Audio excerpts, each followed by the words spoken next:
Video में हम explain करेंगे Oscar winning movie Titanic. Titanic एक बहुत बड़ा जहाज था जो 15 अप्रैल 1912 को बर्फ के पहाड़ से टकराकर समुद्र में डूब गया था। 1500 से ज्यादा लोग मारे गए थे और न जाने कितने लोग लापता हो गए थे। इस घटना के 84 साल बाद एक रिसर्च ग्रुप टाइटैनिक को ढूंढने जाता है, क्योंकि टाइटैनिक के साथ सबसे कीमती हीरा, जिसे ओशन ऑफ हार्ट कहा जाता है, वो भी डूब गया था। ये लोग मॉडर्न मशीनरी और टेक्नोलॉजी की मदद से जहाज को ढूंढ रहे थे। काफी मेहनत के बाद इन्हें एक बॉक्स मिलता है, जिसे देखकर ये सब काफी खुश हो जाते हैं। पर जब ये लोग उस बॉक्स को खोलते हैं तो उस बॉक्स में उन्हें कुछ नहीं मिलता, सिवाय कुछ पैसे और कुछ फोटोज के। और ये देखकर ये सब लोग काफी निराश हो जाते हैं। पर जब वो लोग इस फोटो को देखते हैं तो उस फोटो वाली लड़की ने उस डायमंड को पहना हुआ होता है। ये वही डायमंड है जिसे ये रिसर्चर्स ढूंढ रहे होते हैं। इस फोटो पर एक डेट भी थी और वो डेट थी 14 अप्रैल 1912, यानी कि ये फोटो टाइटैनिक डूबने के एक दिन पहले की है। इसके बाद न्यूज में दिखाया जाता है कि टाइटैनिक को ढूंढा जा रहा है। और ये न्यूज देखकर एक ओल्ड लेडी रिसर्च टीम को कॉल करती है और रिसर्च टीम के कैप्टन से पूछती है, क्या तुम्हें हार्ट ऑफ ओशन मिला? और ये सुनकर कैप्टन चौंक जाता है, क्योंकि न्यूज में सिर्फ टाइटैनिक के बारे में बोला गया था, ना कि किसी डायमंड यानी हार्ट ऑफ ओशन के बारे में। ये सिर्फ रिसर्च टीम के लोगों को ही पता था। कैप्टन को बताती है कि जो फोटो आपने न्यूज में देखी है, क्या आपको पता है वो लड़की कौन है? कैप्टन कहता है, नहीं। और फिर वो बूढ़ी औरत उन्हें बताती है, वो लड़की मैं ही हूँ। और ये सुनकर कैप्टन फौरन उस लेडी को जहाज पर लाने का ऑर्डर देता है। और यहाँ आकर वो लेडी सबसे पहले उस फोटो को देखती है और कहती है, ये मैं ही हूँ, मेरा नाम है रोज। रिसर्च टीम का मेंबर एक्सप्लेन करता है कि टाइटैनिक कैसे डूबा, और इस बात पर रोज कहती है, तुमने अच्छा एक्सप्लेन किया, पर जो मेरे सामने हुआ उसकी फीलिंग कुछ और ही थी। और ये कहकर वो कहानी बताना शुरू करती है। 1912 में टाइटैनिक साउथहैम्पटन से अमेरिका जा रहा था और ये इसकी पहली यात्रा थी जो इतिहास बन गई। इसी टाइटैनिक में 17 साल के रोज, उसकी मॉम और उसके मंगेतर केल के साथ टाइटैनिक की फर्स्ट क्लास से न्यूयॉर्क जा रहे थे। इसके बाद एंट्री होती है कहानी के मेन लीड कैरेक्टर जैक की, जो कि एक स्केच आर्टिस्ट भी था। इसके पास ना ज्यादा पैसे थे और ना कोई परमानेंट घर, फिर भी वो अपनी जिंदगी बहुत खुशी से जी रहा था। जैक और उसका दोस्त एक बार में बैठकर जुआ खेल रहे होते हैं और उसमें ये टाइटैनिक की थर्ड क्लास की टिकट जीत जाते हैं और एकदम लास्ट मोमेंट पे जहाज पे चढ़ जाते हैं। और अब टाइटैनिक अमेरिका के लिए निकल पड़ा है। कुछ देर बाद कैप्टन फुल स्पीड में जहाज चलाने का ऑर्डर देता है। वो देखना चाहता था कि टाइटैनिक कितना पावरफुल है। तभी हम जैक को देखते हैं, जो अपने दोस्त के साथ इस ट्रिप को एंजॉय कर रहा होता है।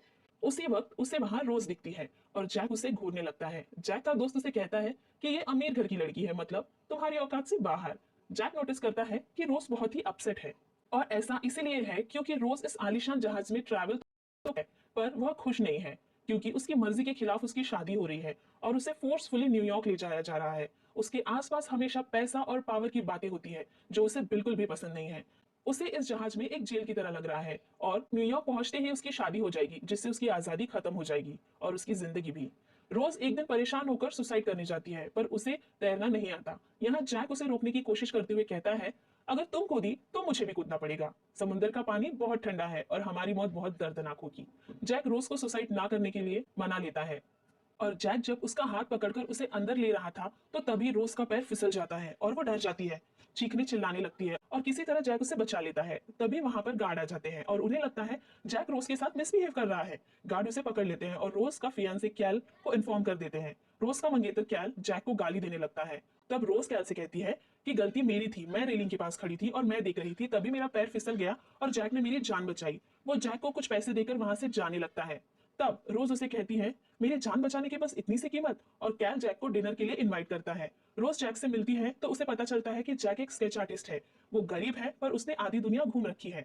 वो अपनी लाइफ का हर मोमेंट एंजॉय कर रहा है, जो रोज नहीं कर पा रही थी, और उसकी शादी भी उसकी मर्जी के खिलाफ हो रही है। इसके बाद रोज की मॉम वहां पर आती है अपनी फ्रेंड्स के साथ। रोज सबके साथ जैक को इंट्रोड्यूस कराती है। सभी जैक के साथ अच्छा बर्ताव करते हैं, सिवाय रोज की मॉम के। रोज की मॉम जैक को एक गरीब लड़का होने की वजह से इग्नोर कर रही थी। इसके बाद रोज अपनी मॉम के साथ रात की पार्टी के लिए रेडी होने चली जाती है। तभी एक औरत जैक से पूछती है, तुम डिनर में क्या पहनोगे? जैक उसे बताता है, मेरे पास तो यही है और मैं यही पहनूंगा। वो औरत जैक को अपने रूम में लेकर जाती है और उसे अपने बेटे का सूट देती है। पार्टी में रोज जैक को पहचान नहीं पाती, क्योंकि जैक बहुत हैंडसम लग रहा था। डिनर टेबल पर रोज की मॉम और कैल जैक को बार बार नीचा दिखाने की कोशिश करते हैं, और जैक बहुत स्मार्ट था, वो उनके सवाल का अच्छे से जवाब दे रहा था। डिनर के बाद वो सबको गुड बाय कहकर वहां से चला जाता है, लेकिन जाने से पहले रोज को एक मैसेज देता है, जिसमें लिखा था कि घड़ी के पास आकर मुझसे मिलो। रोज जब उसके पास जाती है तब जैक उसे कहता है, क्या तुम देखना चाहोगी कि रियल पार्टी कैसी होती है? वो उसे थर्ड क्लास पार्टी में लेकर जाता है, जहां सब लोग खुश थे, सब एक साथ गा रहे थे और नाच रहे थे। हर तरफ खुशी का माहौल था। किसी में कोई एटीट्यूड नहीं। यहाँ सब रोज को बहुत पसंद आते हैं और वो भी उनके साथ नाचने लगती है। इस टाइम कैल का चमचा रोज को जैक के साथ देख लेता है और ये सब जाकर कैल को बताता है। अगली सुबह ब्रेकफास्ट टेबल पर कैल रोज पर बहुत गुस्सा होता है, उसे गाली बकता है, उसकी बेइज्जती करता है, उसे बेहद डराता है और धमकाता है। इसके बाद रोज की मॉम उसे समझाने की कोशिश करती है और इमोशनल ब्लैकमेल करती है। वो कहती है अगर तुम कैल से शादी करोगी तो हमारी फाइनेंशियल प्रॉब्लम दूर हो जाएगी। रोज अपनी मॉम की बात मान लेती है और डाइट करती है कि वो दोबारा जैक से कभी नहीं मिलेगी। लेकिन जैक रोज से मिलने आता है और उसे कहता है मैं तुमसे प्यार करता हूँ, पूरी जिंदगी तुम्हारे साथ बिताना चाहता हूँ। रोज को ये बात ठीक नहीं लगती, इसीलिए वो वहां से चली जाती है। लेकिन कुछ देर बाद उसे रियलाइज होता है कि वो अपनी लाइफ में खुश नहीं है। यहाँ उसका दम घुटता है। उसे लगता है कि वो जैक के साथ रहेगी तो बहुत खुश रहेगी और अब वो जैक के पास जाती है जहाँ पर जैक उदास रेलिंग के पास खड़ा था और फर्स्ट टाइम ये दोनों यहाँ पर किस करते हैं। इसके बाद रोज जैक को अपने रूम में लेकर हार्ट ऑफ ओशन दिखाती है, यानी कि वो डायमंड दिखाती है और उसे कहती है तुम मेरा स्केच बनाओ सिर्फ इस डायमंड को पहने हुए। फिर रोज सोफे पर लेट जाती है और जैक उसका स्केच बनाता है और ये वही स्केच है जो 84 सालों बाद रिसर्च टीम को मिला है। रोज कैल के लिए एक लेटर लिखती है और जैक उस डायमंड को सेफ में रख देता है और दोनों यहाँ से बाहर आ जाते हैं।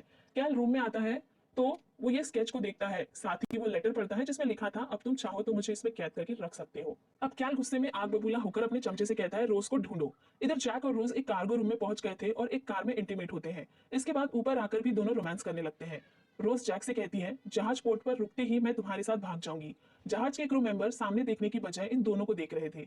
एकदम से एक बर्फ की चट्टान जहाज के सामने आ जाती है। कैप्टन जहाज की स्पीड कम करने के लिए कहता है और जहाज को लेफ्ट की तरफ घुमा देता है और इंजन भी रिवर्स चला जाता है। लेकिन इससे कोई फर्क नहीं पड़ता। टाइटैनिक इतना बड़ा जहाज था जिससे कंट्रोल कर पाना बहुत मुश्किल था। परिणाम स्वरूप टाइटैनिक उस चट्टान से टकरा जाता है जिससे जहाज डैमेज हो जाता है और पानी जहाज में आने लगता है। जैक और रोज ये सब देख रहे थे और कैप्टन क्रू की बातें भी सुन रहे थे, जिससे इनको पता चलता है कि क्या होने वाला है और ये लोग कैल को इन्फॉर्म करने जाते हैं। लेकिन वहां पर पुलिस मौजूद थी जो जैक की तलाशी लेती है। उसके जेब में उन्हें मिलता है डायमंड। दरअसल ये कैल का प्लान था। उसने अपने चमचे को बोला था कि वो उस डायमंड को जैक की जेब में डाल दे और अब जैक को पकड़ लिया जाता है। इधर कैप्टन सबके साथ डिस्कस कर रहे थे कि टाइटैनिक को कैसे बचाया जा सकता है, लेकिन आर्किटेक्ट कहते हैं कि टाइटैनिक 1-2 घंटों के अंदर डूब जाएगा। इसीलिए सभी पैसेंजर से कहा जाता है वो लोग ऊपर लाइफ बोट के पास आ जाए। लेकिन लाइफ बोट कम थी और यात्री ज्यादा। ऐसा इसलिए था कि इस जहाज को लेकर मेकर्स ओवर कॉन्फिडेंट थे। उन्हें ऐसा लगा था कि टाइटैनिक कभी नहीं डूबेगा। इसीलिए जो अमीर लोग थे फर्स्ट क्लास वाले, उन्हें सबसे पहले लाइफ बोट में भेजा जा रहा था। इसके बाद जब रोज की बारी आती है तो वो उन्हें छोड़कर जैक के पास जाने लगती है। रोज की मॉम और कैल उसे रोकने की बहुत कोशिश करते हैं लेकिन वो किसी की नहीं सुनती। बेहद ढूंढने के बाद फाइनली उसे जैक मिल जाता है। वह उसका एक हाथ पाइप के साथ लॉक किया हुआ था। रोज यहाँ वहां बेहद ढूंढती है मगर उसे लॉक की चाबी कहीं नहीं मिलती। तभी वो एक कुल्हाड़ी से लॉक तोड़ देती है। जब ये दोनों ऊपर आकर देखते हैं तो सारी लाइफ बोट जा चुकी थी और अभी भी आधे लोग यही हैं। एक आदमी इन्हें बताता है कि इस जहाज की दूसरी तरफ 2 लाइफ बोट है और जब जैक और रोज वहां पहुंचते हैं तो इन्हें बताया जाता है कि बोट्स केवल महिलाओं और बच्चों के लिए ही है। जैक रोज को इस बोट में भेजना चाहता है लेकिन रोज उसे अकेला छोड़कर नहीं जाना चाहती। तभी यहाँ कैल आता है और कहता है तुम इस बोट में चले जाओ, मैं दूसरी